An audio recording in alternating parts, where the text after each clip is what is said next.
Good evening. I'd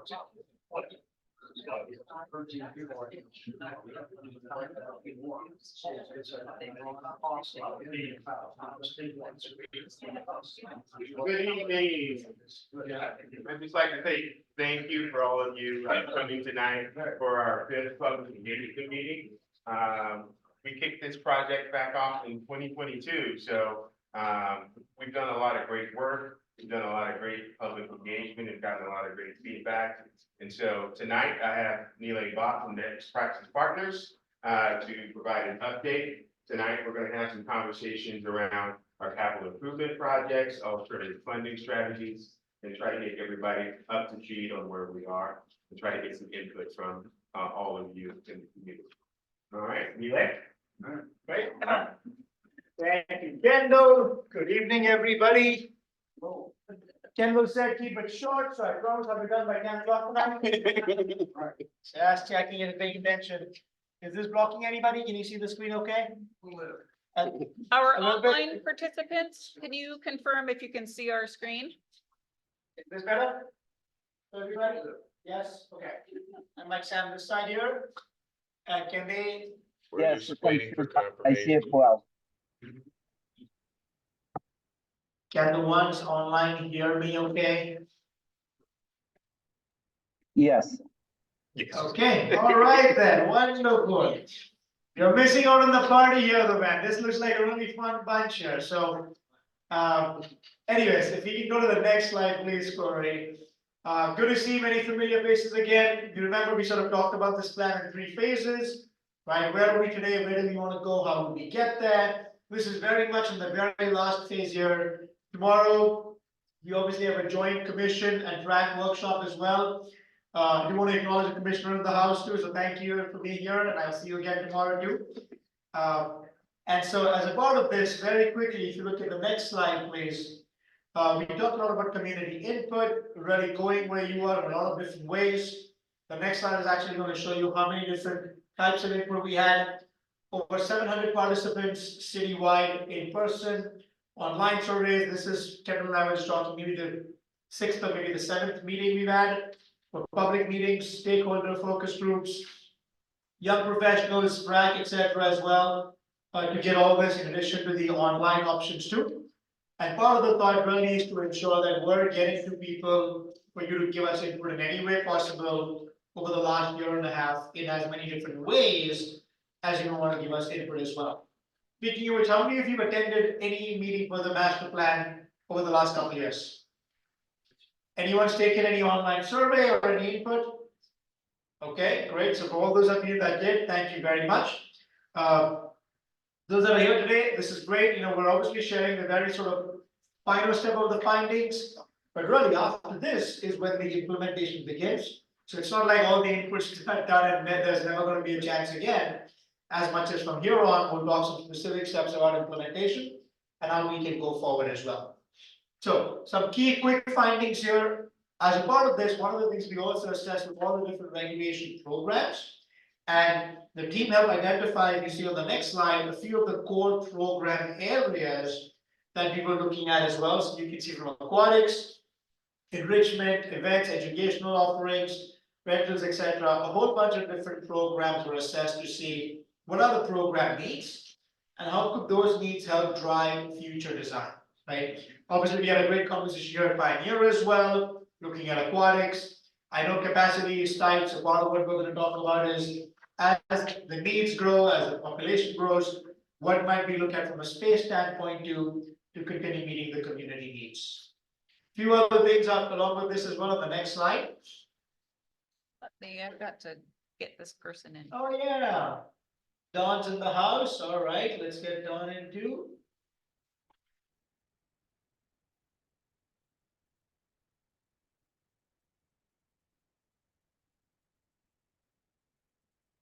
This would have touched me, it's like, I know. yeah, right?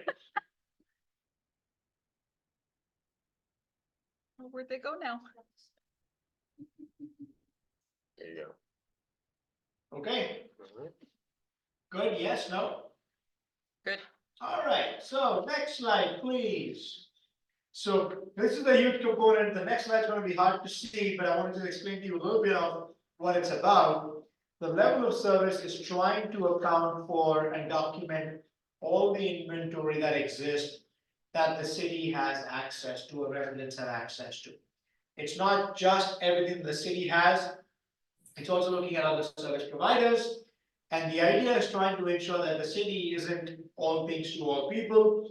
We are accounting for other, but only similar providers to the extent that you actually have access to them as well. We have the inventory based on the current population, we have the level of service that's existing. And then based on the survey input, demographics, trends, etc., we've looked at future recommended levels of service. So some things that 10 years ago we barely heard of, I don't know if there's a sport called pickleball, I don't know if any of you heard of it. But it is the fastest growing sport in the country, we're looking at a lot of recommendation for that as well. Trails, connectivity, walkability came up really high as a part of the survey process, access to green space, access to the water, the river, all of that came really high too. And then as you see programmatically, adult and senior fitness and wellness, cultural events too, aquatics programs, all of those came pretty high, right? So it's not any one single source as much as the triangulation of all these different sources that we try to account for as we look at this. So the next slide here. There you go. Let's step completely out of the way. If you look at the top left here, these are the different kinds of amenities. So you see at the very top, that's the park types. Then you've got the trails, you've got all the outdoor amenities, and then you've got the indoor amenities. So what we try to account for, as you can see, is Oregon City, other service providers, total inventory, which gives you the current service level. Then you see the recommended service level, and in that, you can see based on the recommended level, the difference between current and recommended is what either says a need exists or you meet the standards.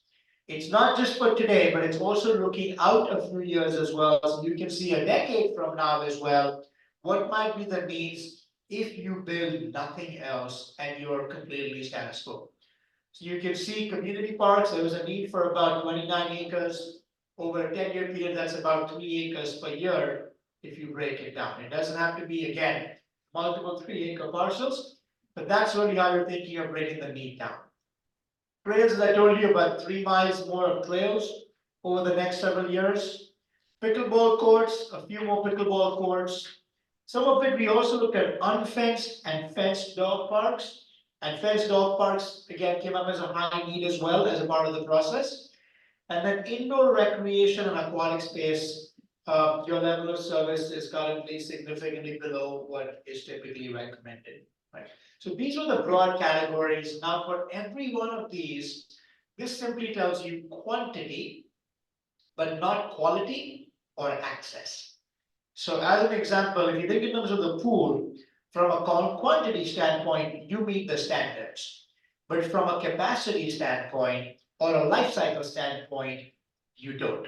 Right? That's not what this shows. So what we also did in addition to this is map every single amenity based on the service areas for those amenities. So you can see where are the gaps, where are the overlaps. If you're looking at partnership, potential acquisition, development, etc., you're doing it based on where there is a greatest need for the greatest number of people, or what parts of the city might be unmet, and do you have land available there to even develop something, whether the city owns it, whether we're looking at acquiring or partnering with somebody.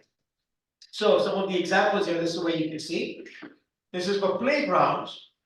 What you see in the center here, that is the actual location of the playground. On the top left, you see the standard that says one site for 2,500 people, which means that that ring goes out in a concentric circle till it captures 2,500 people. The reason we go by population, not distance, is because it accounts for density of population. If you have a lot of people living really close to the playground, then the ring's actually going to be smaller. Compared to another playground that might be again similar in playground size, but might not have a lot of people living close to it. Right? So that's what this accounts for. And there are two different colors. You see Oregon City and the other. So here you can see Hazel Grove, Wesley Lynn, but then you've also got Gaffney Lynn Elementary School here that's overlapping to some degree and outside of the rings for the other. The school sites though are not accounted for one like the city sites are. Because they're only available evenings, weekends, or a portion during the year.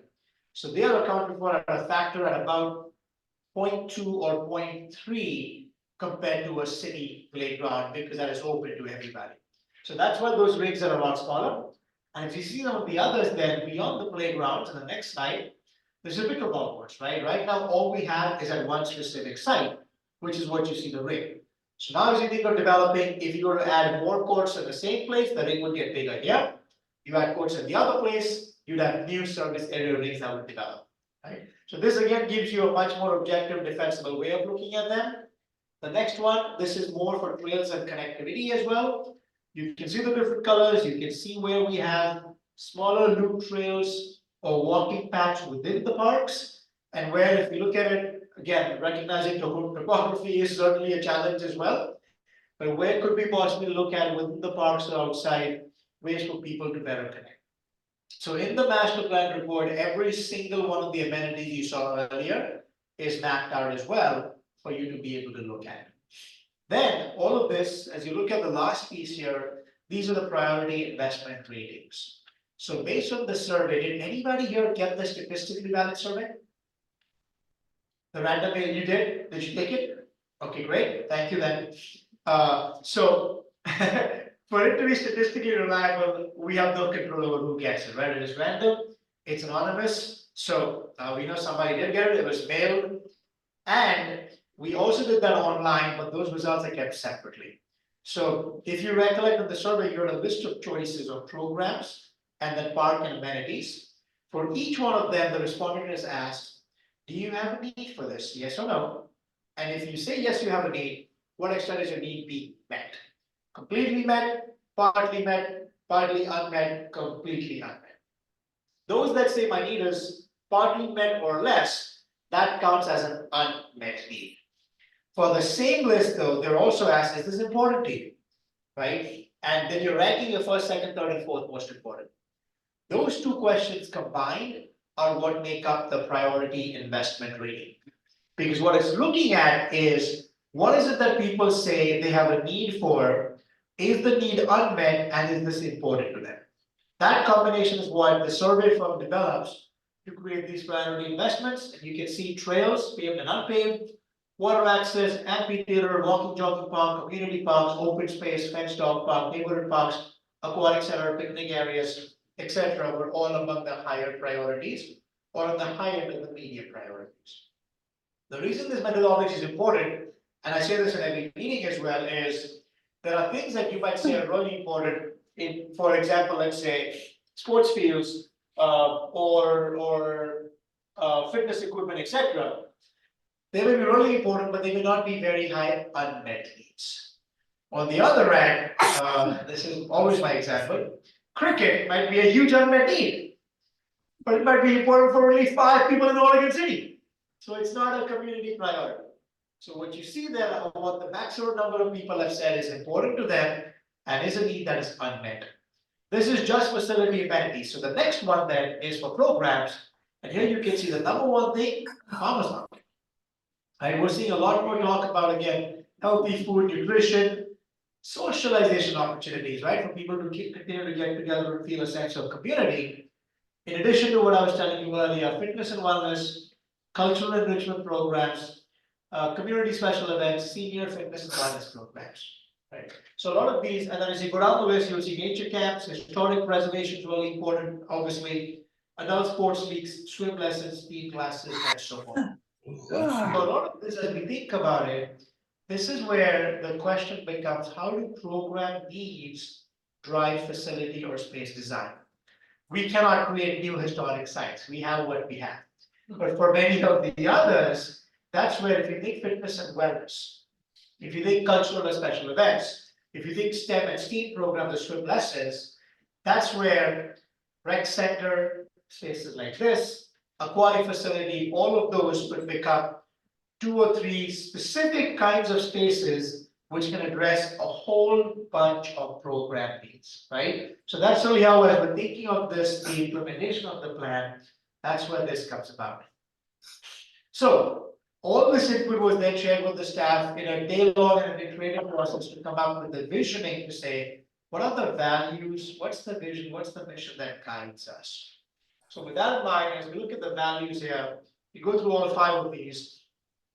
Staff talks about what guides the way they do things, to do them in a collaborative way, to do them in a respectful way, in an engaged manner, as transparent as possible, and ultimately be servant leaders.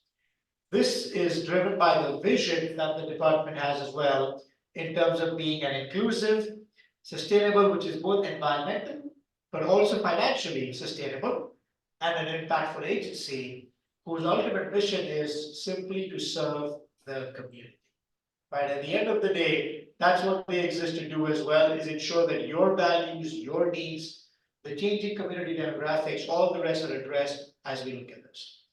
So with this in mind, then looked at what might be some major outcomes we would want from this plan. So if you think of the big moves to say, how do we know we've achieved success?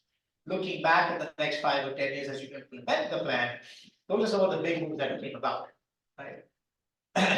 Looking at exploring diverse revenue and funding opportunities, right? Any of these major things to be implemented is going to require not one, but multiple avenues as well. Tomorrow at the workshop with the commissioners and track, we're going to be talking about the capital improvement plan and the funding and revenue strategies, which are the handouts that Kendall gave out to all of you as you walked in, right? Any increase in levels of service is going to require increases in staffing levels too, right? It's not like you can do more and more with the same or less as well. So what would that look like, both in terms of retaining staff, recruiting new staff, succession planning for existing staff, training, development, and growth of staff as well. Talked about a maintenance strategy. You have a lot of aging infrastructure. Before you think of building a whole bunch of new things, what is that balance between taking care of fixing what you have, then looking at adding and building new things as well? A big part of this comes down to telling your story, right? And we're seeing more and more through the pandemic and beyond, people see Parks and Rec differently. It's no longer nice to have as much as essential to a sense of community, to quality of life, to physical, mental, social, emotional well-being, and to the economic impact it brings in. So what is that story we can tell as well? And then this is a system-wide master plan. So in terms of site-specific plans, the idea is having master a business plan for the pool and the rec sector. What does that look like in terms of location, in terms of design, in terms of partnership? Looking at the EOT as well, looking at the pool, looking at the and the cemetery as well as a part of this process. These are the big moves, but this is over 5 or 10 years. So that the immediate implementation action items are on the next slide here, saying what are some things that as an outcome of this plan we need to start first now, because you have no idea in terms of, all right, build a pool, what's it going to cost, who can we partner with, is it at the same space, do we look at other sites, can you look at a rec center and a pool together, all those other pieces, what's the staffing, what's the cost to operate it, what's the revenue it can bring in. That requires a business plan. Before the commissioner decide on actually going out and building it, before the community looks at funding and supporting it, those are things to look at for EOT, cemetery, a feasibility study for the pool and rec center, because I've been in places where we've heard the community say loud and clear, we want this. But then when we do the feasibility study, it turns out that the project is financially not viable or not viable at that specific site. One of the projects we did, it turns out that the site or the size they had, the parking study wouldn't support the size of the building they wanted. Another space we did, the environmental concerns would not allow that kind of a park to be built, right? So it's one thing to have a need, but is it also feasible for you to go ahead with this? So then, as taxpayers, as residents, when you're thinking about this, you are fully aware of what's going in there and what's it going to cost, not just to build it, but to operate and maintain this long term as well, right?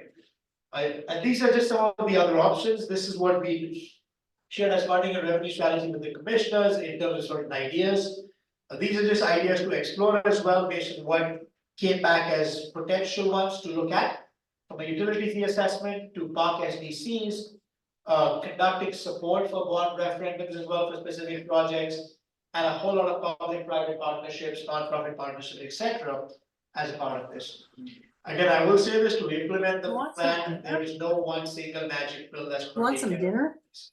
It's going to take a combination of a whole bunch of different things, but what I've always seen is that money follows a plan. We have to have a vision, we have to be able to show if people give money, what's it going to go towards? And why those, what the priorities are, etc. Your input has led us to this point. Tomorrow, we're gonna be sharing more of these as well. Once the plan is adopted, the site-specific plans are really what get into play. And those plans can give you a very concrete sense of, if this is the vision, what's it gonna look like, where, what will it cost, how is it gonna become a reality? So with that, just to wrap up into the next steps. We're obviously gonna look at your feedback today as well, and then tomorrow, as I mentioned, we'll have the commission workshops too. And once, that is done, based on the cumulative feedback, we look at adopting the plan and then implementing it.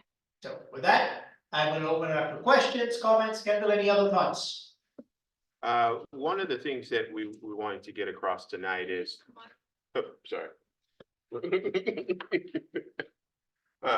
of the things we wanted to get across tonight is with this master plan, how it all ties together, based on a lot of the work that we've already done. We did a deferred maintenance assessment, back in 2021. You'll see a lot of the information in your CIP plan associated with that information that we got, associated with our parks, and our facilities. We've also done our statistically valid survey, which informs this CIP plan that we currently have. So it's really important that we're listening to what we're hearing from the community. Also, when we did our facilities master plan, taking feedback from our city commissioners to incorporate that and help prioritize some of the projects that we have in our CIP. And so what we're hoping to do is when we have our conversation with our Parks and Recreation Advisory Committee and our city commissioners is to get some level of direction on what they think in regards to our next steps in pursuing funding and what that looks like. Like Nilay said, there's no silver bullet. There's a lot of different options that we have, which you'll see listed on the spreadsheet that we provided. So our hope is with that conversation, we'll be able to get some direction and then we'll have the funding and to implement this plan moving forward. Questions, comments, thoughts? Slides that you have. Yes, so after today, we will upload this presentation also on the website. If you signed in and give your email address, we can mail it to everybody as well, so you'll have access to that too. Thank you. Of course.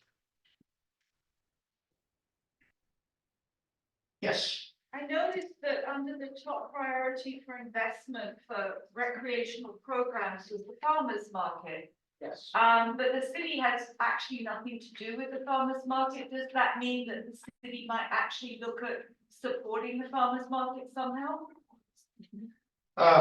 Question, what kind of about?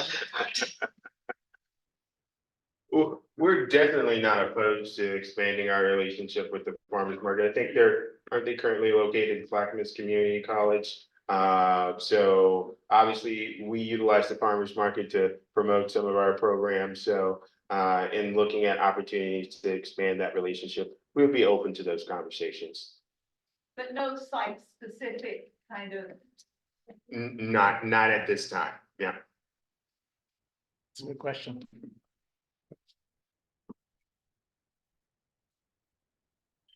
That's for you. Question? I'm here to, I'm listening. Yeah. Yes.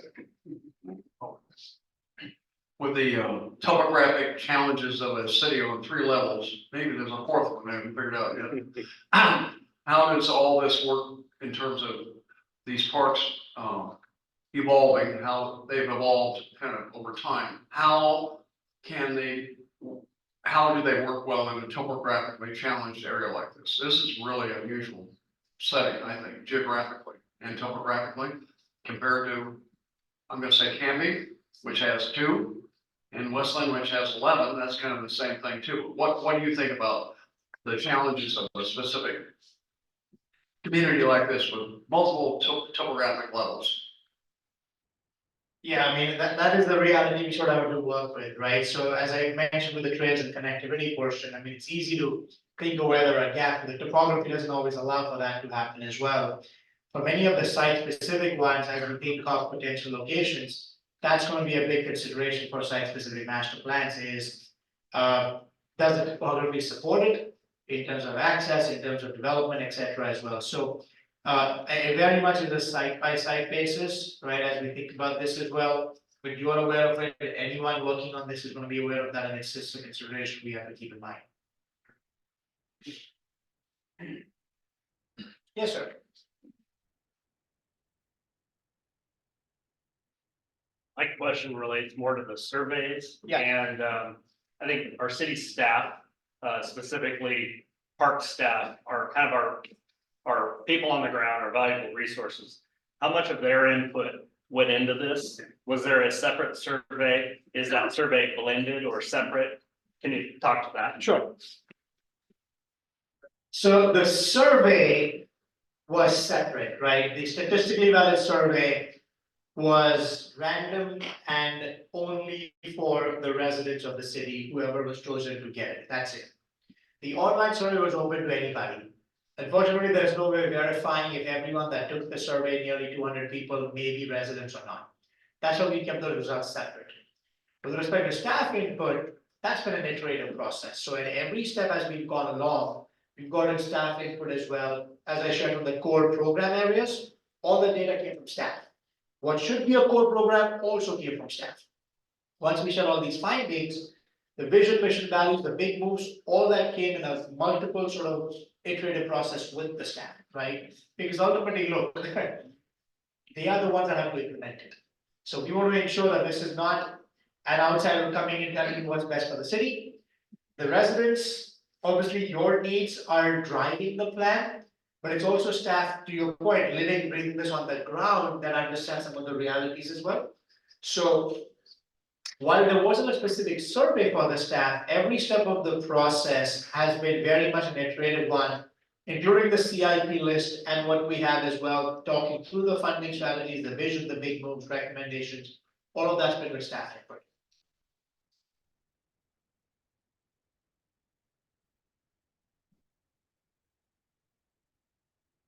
Else?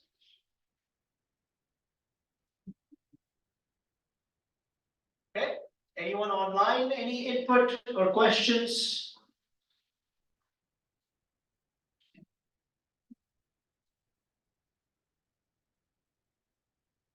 Okay, hearing none then, yes. I do have one small question. On the capital improvement list, there were 2 items that are highlighted in yellow. What's the highlighted? No, we removed that. Yeah. So that it was printed before we removed the highlights, there's no reason for that now, so tomorrow when you have the version, it's not, none of that's gonna be highlighted, so it'll be fine. Okay, thank you. Yes.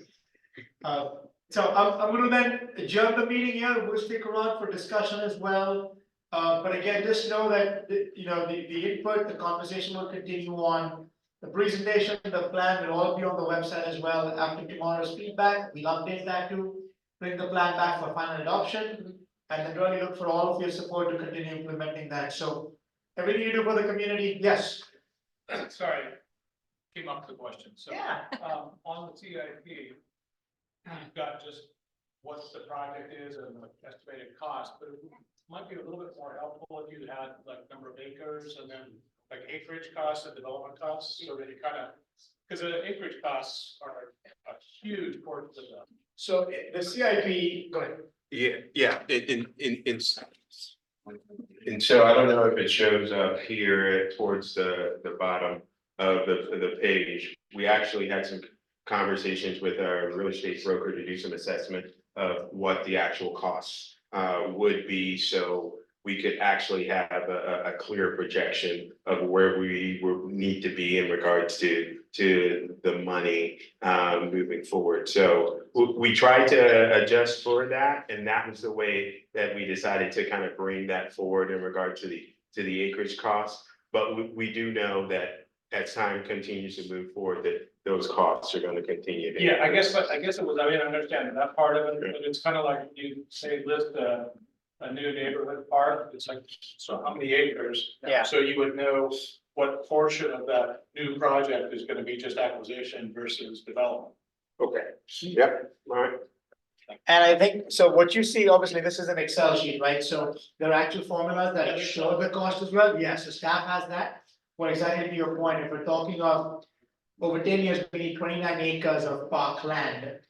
At the current cost per acre, that's the cost that's extrapolated to that. Now, you and I both know this is probably the cheapest it's ever going to be, right? So as time goes, those may evolve, cost per mile of trail development, all the rest are basically driven by unit cost per whatever the unit is, and that's how the formula is. So the good thing is it makes it a living, breathing document, that as things evolve and change, all those will get updated, and you're exactly right, in terms of do you own the land, or is the cost of acquisition needed to be built into it? All those are really valid points and they'll have to be considered, so no question, yeah, thank you, good point. Yes. We know you're gathering information, and most people may not be aware, we formed a group called the Oregon City Parks Alliance of citizens and interested people that want to see good funding come to the parks and be able to sustain these kind of dreams that people have. But we're also trying to make sure that, for the long term, that some of these facilities in your master plan, which is well evolved here, can be supported, because there is a master plan that draws outside funding of foundations. I know a number of foundations that would fund not just outdoor recreation, but environmental ed kind of attitudes and interpretive learning on parks that now exist in the city that have never been tapped before, but could be, because you have a parks master plan. So the Parks Alliance supports the master plan. It's very important to us. We also support long-term funding. There's an excise tax that has helped build the public works facility and all the improvements there that were for parks and for the engineering staff, and also for of course public works. And we want to support something, utility tax or something that will help give more stability to the parks efforts here. I was involved in Canby when they had one park and they were trying to figure out how to support that. And I was on a team that worked on that. I was also involved with the Parks Advisory Committee for Gladstone. They were struggling with 4 parks. You've got a lot more of that. And then I watched Westland really take on the evolution of a methodology to get people involved in supporting their parks, not just with words, but with support financially. That's what the Parks Alliance is all about. By the way, it costs nothing to be a part of this. There's 10 members right now. We're trying to get up to 15 or 20. So anybody wants to know more about that, we have some handouts here, but we want to see things move forward for this region and this topography and its challenges, and also the opportunities. Yeah, well, I mean, I think, firstly, I commend you for doing this, and, oh, yes. I was just wondering, this is color coded, I was wondering if this is all in order of preference, and why are 2 of them highlighted? No, that's what we just said, the highlights are, it was as a. Oh, I'm sorry, I didn't hear it. Yeah, you're fine, no, it's not, it's by different categories, the highlights are, it's a formatting thing, that they won't be highlighted anymore. And the worksheet we've updated as well, but going back to the Parks Alliance, I could not agree with you more. We see this, you know, in successful places that have implemented. There are a group of people like you that complement and augment what the commissioners and the staff are doing as well.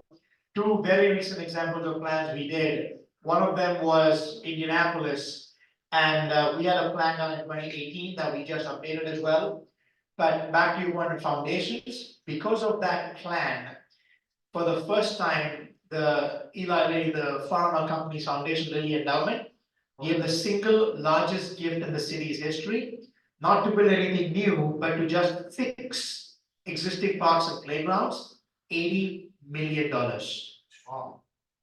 From a foundation to fix parks. In Atlanta, the voters voted for two different things. One, $250 million towards parks for new building connections, rails, infrastructure, but also voted separately for a millage to double the maintenance funding that they have from $8 to $16 million a year. Right, so again, that's part of it too, as you think of all the capital, but they had a plan. So they knew if they did it, what areas of the city, what places were underserved, where they would have a need. 3 days ago, Dallas passed a bond measure as well for $1.25 billion for public safety, potholes, and parks, the 3 weeks.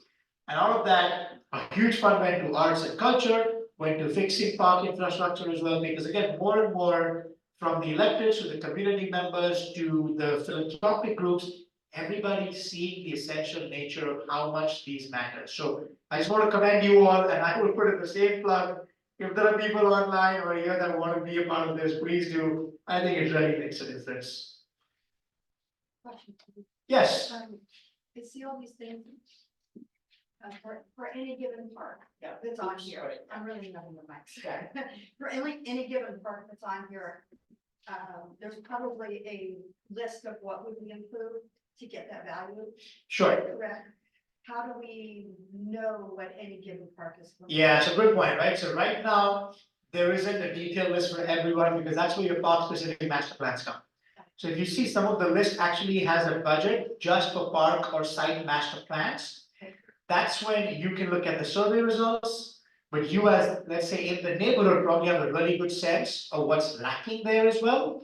The maps will show you where there might be gaps and overlaps for staff to think about. So that's when you will actually get more into the site specifics. Right now, the costs are two-pronged. One is to just do the master plan for the site. Two is, we were just talking in terms of a pure unit acreage cost to say, cost per acre is $1 million, 29 acres, $29 million, right? So that's how it basically baked in. So specificity will come when you start doing it side by side. But definitely that's when your input as neighbors, as interested residents, all of that will definitely come. So they'll continue to solicit. Yeah, so that's only when the implementation happens, right? So part of it is, as we talk through this tomorrow too, for one adopting the plan, then we start looking at funding to say, what can we fund right away in terms of, let's say, the rec center or pool feasibility study, for example, right? If you do that, then part of that feasibility study will have to be input just for that, right? Right now, we were asking for input from farmers market to pools to programs, then it's going to be input just for that site. And that's when whoever does it will actually come in to say, what are the kinds of things you'd like to see? If these are all the different things you want, how large could the site have to be? Now, if that's how large the site is, where could it possibly go? Is there room for expansion at the current?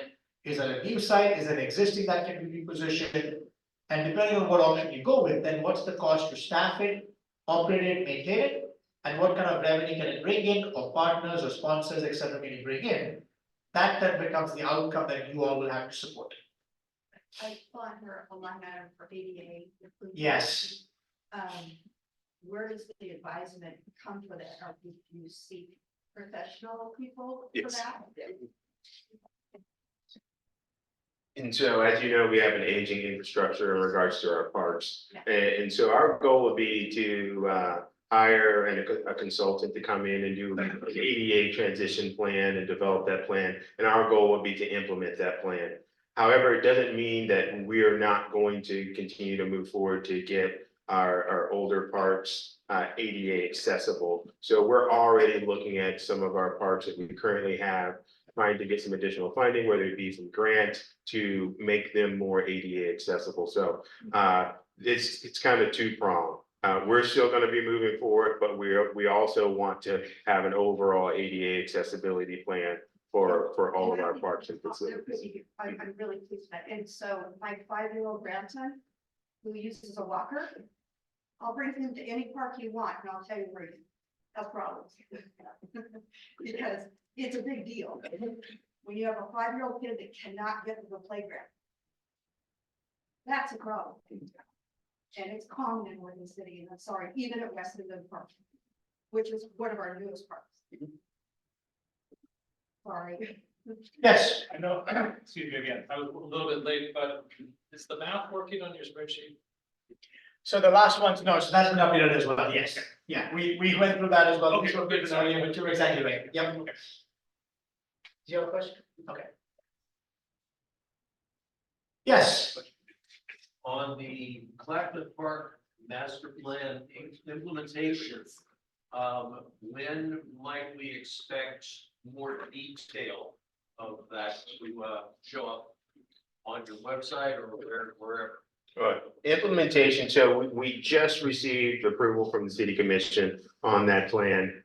So our next step is, now that we have a plan, we can actually start going out and soliciting funding and going out for grants.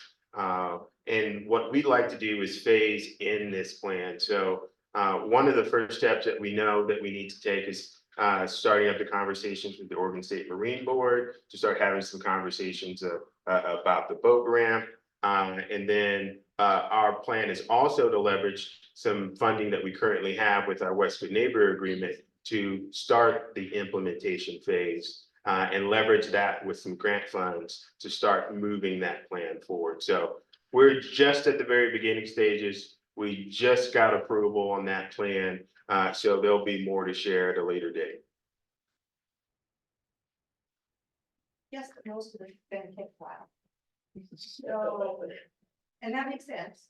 I'm just curious, does Oregon City have plans for any immediate work this summer for any of the parks? We do, but I'm gonna have Tom highlight some of the projects that we're proposing moving forward and some of the funding sources that we're looking at for those projects. Thank you.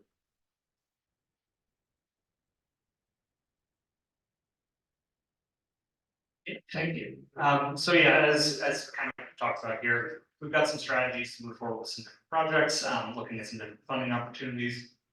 One of those funding opportunities that's available to us with Metro's recent local share, their Parks and Nature Bond has a local share component, which is basically to all the different parks providers in the metro area. Our share is about $1.9 million. We're kind of working through the project process. We've proposed 4 projects total to Metro and 1 for the Pioneer Center. 4 for parks, 1 for the Pioneer Center, and we're just kind of working through that grant process now. The proposals are for a dog park at Westwood Lynn, a fenced dog park that would be ADA accessible. We're looking at redoing a lot of the infrastructure that's currently at Atkinson Park, redeveloping that and also making that more ADA accessible, replacing the play structures. We're looking at the Hillendale restroom and basically completely replacing that, making a modern restroom with, kind of maybe even a snack shack for the ball fields that are there. Those are all kind of in the beginning phases, and we'll be working through that as we progress. Do you want to talk about the Pioneer Center project at all? Sure. The project that we have proposed for that same funding source for the Pioneer Center also has to do with ADA upgrades, and that is our restroom, which definitely need those upgrades, and so we're looking forward to that project as well. I appreciate this project. Thank you.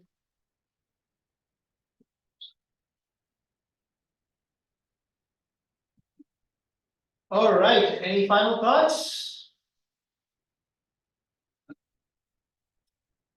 Okay, well, thank you all again for the time and the input. Please stay engaged and we'll stick around for any discussions. But have a wonderful evening. Thank you, everybody.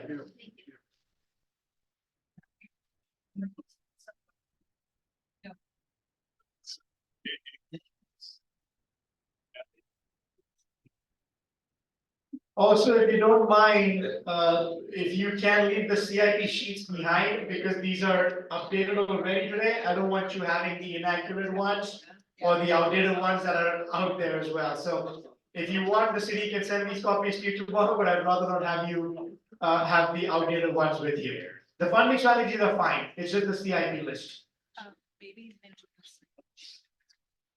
And if you came in later, we have a sign-in sheet. Please do sign in with your email as well. So we'd love to be able to share this presentation and future updates on the plan with all of you too. Thank you again.